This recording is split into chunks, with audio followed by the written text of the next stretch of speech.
আপনার ওপর আর কেউ ভরসা রাখতে পারছেন না, কারণ আপনি একা কিছু করতে পারবেন না।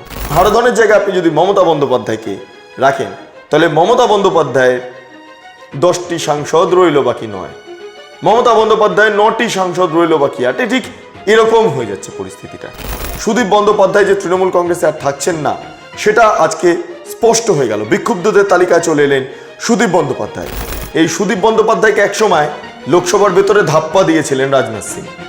তখনই কোথাও গিয়ে একটা যোগাযোগ বেশ সুন্দর, ভালো এমনটা মনে হচ্ছিল। সায়নী ঘোষ এয়ারপোর্ট থেকে যখন বেরোচ্ছেন, মনে হচ্ছে কোভিডের আরেকটা ওয়েভ এসছে। আপনি বিরোধীদের শূন্য করতে চেয়েছিলেন বিধানসভা থেকে, লোকসভা থেকে, আর আজকে আপনি শূন্য হয়ে যাচ্ছেন।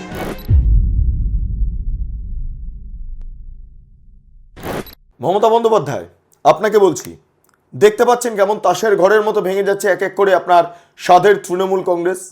এবার সুদীপ বন্দ্যোপাধ্যায়ও বিক্ষুব্ধদের তালিকায় নাম লেখালেন। আপনার হাতে আর সাংসদদের সংখ্যা ক্রমে কমে আসছে। আপনার অবস্থা খুবই খারাপ। রাজনৈতিকভাবে আপনি সম্পূর্ণ দেউলিয়া হয়ে গিয়েছেন। এই মুহূর্তে যা অবস্থা আপনার, কংগ্রেসে আপনাদের নেবে কিনা সেটা জানা নেই, কিন্তু তৃণমূল কংগ্রেস কি আপনাদের থাকবে কিনা আর ভবিষ্যতে, সেটা নিয়ে প্রশ্ন উঠতে শুরু করেছে।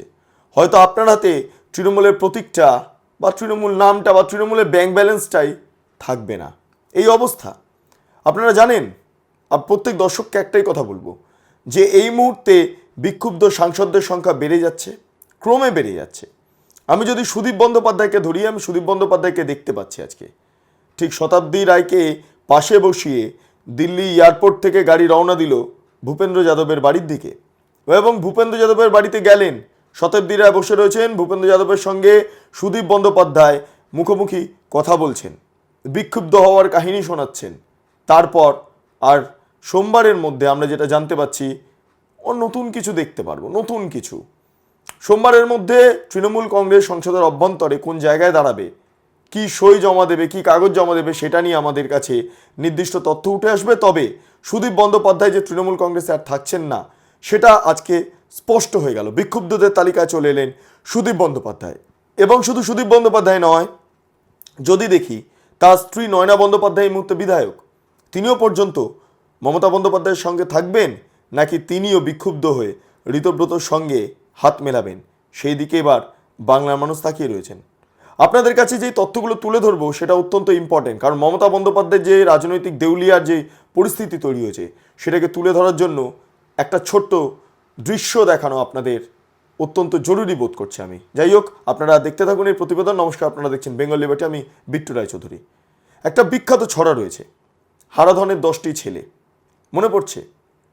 হারাধনের 10টি ছেলে রইল বাকি 9, হারাধনের 10টি ছেলে রইল বাকি 8, 7, এরমভাবে ধীরে ধীরে নামতে শুরু করেছে। এবং হারাধনের জায়গায় আপনি যদি মমতা বন্দ্যোপাধ্যায়কে রাখেন, তাহলে মমতা বন্দ্যোপাধ্যায়ের 10টি সাংসদ রইল বাকি 9, মমতা বন্দ্যোপাধ্যায়ের 9টি সাংসদ রইল বাকি 8। ঠিক এরকম হয়ে যাচ্ছে পরিস্থিতিটা। কেমন দেখবেন দেখুন। প্রথমত হচ্ছে কাকলি ঘোষ দস্তিদার বিদ্রোহ ঘোষণা করলেন, কাকলি ঘোষ দস্তিদার বিদ্রোহী। তারপর শতাব্দী রায়, তারপর জগদীশ বসুনিয়া, ঠিক আছে, তারপর পার্থ ভৌমিক, তারপর প্রতিমা মণ্ডল, বাপি হালদার, মালা রায়, এখন সুদীপ বন্দ্যোপাধ্যায়, এর পাশাপাশি প্রসূন বন্দ্যোপাধ্যায়, জুন মালিয়া, শর্মিলা সরকার, অসিত কুমার মাল, মালতী বাগ, দীপক অধিকারী বা দেব, অন্যদিকে দাঁড়িয়ে অরূপ চক্রবর্তী, কালীপদ সোরেন, ইউসুফ পাঠান, রচনা বন্দ্যোপাধ্যায়, আবু তাহের খান, এমনকি শত্রুঘ্ন সিনহাও। কতজন একবার গুনি? 1, 2, 3, 4, 5, 6, 7, 8, 9, 10, 11, 12, 13, 14, 15, 16, 17, 18, 19, 20। 20টা তো আমরা দেখতে পাচ্ছি এখানে। আরও রয়েছে ভেতর ভেতর, আরও রয়েছে ভেতর ভেতর, কারণ এই মুহূর্তে দাঁড়িয়ে আরেকটা ছবি আপনাদের দেখাবো। পরপর তো ছবিগুলো দেখলেন, কারা কারা রয়েছেন, কারা কারা মমতা বন্দ্যোপাধ্যায়ের সঙ্গে কার্যত ক্ষোভ পোষণ করে, মমতা বন্দ্যোপাধ্যায়ের বিরুদ্ধে ক্ষোভ পোষণ করে ক্ষুব্ধ হয়ে সরে যাচ্ছেন, বিক্ষুব্ধ দলে নাম লেখাচ্ছেন, সেটা তো একটা দেখলেন। কিন্তু এতজন বিক্ষুব্ধ হয়ে যাওয়ার পর মমতা বন্দ্যোপাধ্যায়ের হাতে কি থাকছে, কারা থাকছেন, কতজন সাংসদ থাকছেন? মমতা বন্দ্যোপাধ্যায়ের হাতে এখন এই মুহূর্তে সাংসদ রয়েছেন অভিষেক বন্দ্যোপাধ্যায়, তার ভাইপো। মহুয়া মৈত্র, বেশ।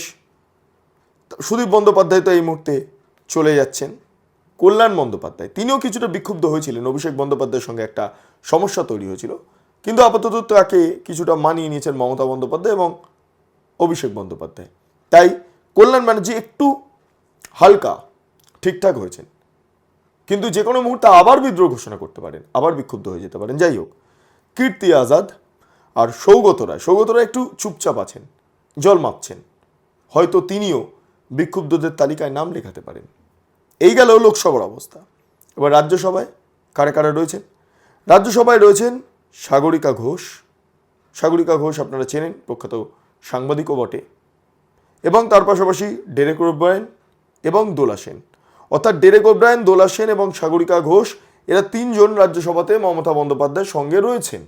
আর বাকি এই কোয়েল মল্লিক বলুন, এই রাজীব কুমার বলুন, এরা না ধীরে ধীরে বিক্ষুব্ধ হয়ে গিয়েছেন, কেউ কেউ ইস্তফাও দিয়ে ফেলেছেন। আপনারা জানেন সেই ইস্তফার তালিকা এই মুহূর্তে প্রকাশও পেয়ে গিয়েছে। ফলে সবটা নিয়ে না এই মুহূর্তে মমতা বন্দ্যোপাধ্যায় অত্যন্ত ভয় পেয়ে রয়েছেন। সুদীপ বন্দ্যোপাধ্যায়, আপনাদের মনে থাকবে এই সুদীপ বন্দ্যোপাধ্যায়কে একসময় লোকসভার ভেতরে ধাপ্পা দিয়েছিলেন রাজনাথ সিং। তখনই কোথাও গিয়ে একটা যোগাযোগ বেশ সুন্দর, ভালো এমনটা মনে হচ্ছিল। সেই যোগাযোগ ব্যবস্থা যে আচমকাই বিক্ষুব্ধ হয়ে গিয়ে আরও প্রকট হয়ে উঠবে, সেটা বোঝা যায়নি। হ্যাঁ, সুদীপ বন্দ্যোপাধ্যায় গিয়েছেন নিজের স্বার্থে। যারা যারা এই চেঞ্জ করলেন না, যারা বিক্ষুব্ধ হয়ে গেলেন, তাদের কিন্তু প্রত্যেকেরই স্বার্থ রয়েছে। স্বার্থ একটাই, কেউ বলছেন দম বন্ধ হয়ে যাচ্ছে, কিন্তু কেউ কেউ একটু ক্ষমা করবেন, ক্ষমা জাতীয় প্রার্থনা করে তারা যুক্ত হচ্ছেন এনডিএর সঙ্গে ক্ষুব্ধ হয়ে। এটা এক নতুন তৃণমূল কংগ্রেস। এখন প্রশ্ন ওটাই বললাম, প্রথমে শুরু হয়েছিল ঋতব্রত বন্দ্যোপাধ্যায় এবং সন্দীপন সাহাকে নিয়ে, বিধানসভা থেকে গোটা বিষয়টা শুরু হয়েছিল, এবং সেটা কার্যত প্লেগের মতো ছড়িয়ে গেল। এই বিক্ষোভ, এই দলের অভ্যন্তরের সংঘাত, সেটা প্লেগের মতো ছড়াতে শুরু করলো দিল্লি পর্যন্ত। ওয়েস্ট বেঙ্গল থেকে দিল্লিতে চলে গেল, এবং দিল্লিতে গিয়ে আমরা সরাসরি দেখলাম লোকসভার অভ্যন্তরে, রাজ্যসভার অভ্যন্তরে তার প্রভাব শুরু হলো। সুখেন্দু শেখর রায়, কাকলি ঘোষ দস্তিদার, এক এক করে নাম সামনে উঠতে শুরু করলো। তারপর দেখতে পারলাম সায়নী ঘোষ, তিনি পচা ডিমের ভয়তে এবং নিজের ইমেজ আবার আগের মতো জায়গায় নিয়ে ফেরার জন্য সায়নী ঘোষ এয়ারপোর্ট থেকে যখন বেরোচ্ছেন, মনে হচ্ছে কোভিডের আরেকটা ওয়েভ এসছে, আরেকটা ওয়েভ শুরু হয়ে গিয়েছে কোভিডের, এমনটাই পরিস্থিতি। তৃণমূল কংগ্রেসের সুপ্রিমো মমতা বন্দ্যোপাধ্যায় ভাবছেন আর দলটা তো থাকলোই না। ওই যে বললাম, হারাধনের 10টি ছেলে এক এক করে কমতে কমতে কমতে কমতে আজকে হারাধনের 0 ছেলেতে রূপান্তরিত হতে পারে গোটা রাজনৈতিক পরিস্থিতি তৃণমূল কংগ্রেসের। তৃণমূল কংগ্রেসের যে প্রতীক, যে অধিকার, তৃণমূল কংগ্রেসের ব্যাংক অ্যাকাউন্টের প্রতি যে অধিকার, সেটা হয়তো আর মমতা বন্দ্যোপাধ্যায়ের হাতে থাকবে না। মমতা বন্দ্যোপাধ্যায় বুঝতে পেরেছেন, এবং সেটা বুঝতে পেরেই তিনি কংগ্রেসের সঙ্গে যোগাযোগ রাখার চেষ্টা করছেন, লাগাতার যোগাযোগ রাখার চেষ্টা করছেন, নির্দ্বিধায় নির্বিঘ্নে যোগাযোগ রাখার চেষ্টা করছেন। কিন্তু কংগ্রেস তাকে নাকি অফারও দিয়েছেন। যদি একটা বিষয় দেখুন, কংগ্রেস কিন্তু প্রকাশ্যে এটা নিয়ে কিছু বলছেন না। সূত্রটা ছড়ানো হয়েছে তৃণমূল কংগ্রেস মারফত।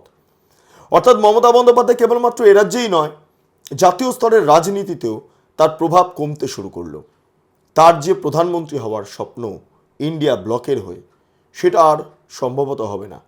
মমতা বন্দ্যোপাধ্যায় যদি লোকসভা থেকে তার ক্ষমতা হারিয়ে ফেলেন, রাজ্যসভা থেকে তার ক্ষমতা হারিয়ে ফেলেন, সোনিয়া গান্ধী, রাহুল গান্ধী পাত্তাও দেবেন না। তার মধ্যে মমতা বন্দ্যোপাধ্যায় এবং অভিষেক বন্দ্যোপাধ্যায়ের বিরুদ্ধে একাধিক অভিযোগ, সিআইডি যাচ্ছে, ইডি যাচ্ছে, বিভিন্ন ঘটনার পরিপ্রেক্ষিতে দাঁড়িয়ে এফআইআর দায়ের হয়েছে। ফলে সবটা মিলিয়ে মমতা অভিষেক চাপে। তাই মমতা বন্দ্যোপাধ্যায়কে আবারও বলছি, নিজের হাতে দলটাকে তৈরি করে 28 বছরের মাথায় নিজের জন্যই দলটাকে শেষ করলেন, এবং আপনি যতদিন ধরে কাজ করেছেন কারণ না কারো সাহায্য নিয়েছেন। কখনো এনডিএর সাহায্য নিয়েছেন, কখনো আপনি সাহায্য নিয়েছেন অন্যান্য বিভিন্ন পার্টির, যেমন ইউপিএ, তাদেরও সহায়তা নিয়েছেন। আবার প্রয়োজনে আপনারা বামেদের সঙ্গে জোট করতেও পিছপা হচ্ছেন না, সেটা অলরেডি রবীন্দ্র জয়ন্তীতে নিজের বাড়ি থেকে মমতা বন্দ্যোপাধ্যায় আপনি বলে দিয়েছেন। বিজেপি বিরোধী আন্দোলনের ক্ষেত্রে বৃহত্তর জোট তৈরি করার পক্ষে আপনি সওয়াল করছেন, কিন্তু কি জানেন, আপনার ওপর আর কেউ ভরসা রাখতে পারছেন না, কারণ আপনি একা কিছু করতে পারবেন না।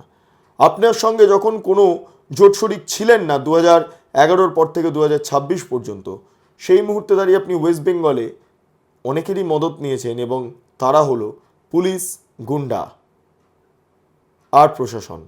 এই হলো আপনার অবস্থা। আইএস, আইপিএস, পুলিশ এবং গুন্ডা ছাড়া, কারো সঙ্গ ছাড়া আপনি সম্পূর্ণ শূন্য। আপনি বিরোধীদের শূন্য করতে চেয়েছিলেন বিধানসভা থেকে, লোকসভা থেকে, আর আজকে আপনি শূন্য হয়ে যাচ্ছেন। আপনার হাতে আর দলটা নেই। মমতা বন্দ্যোপাধ্যায় এর জন্য দায়ী কেবলমাত্র আপনি এবং আপনার ভাইপো তোষণ।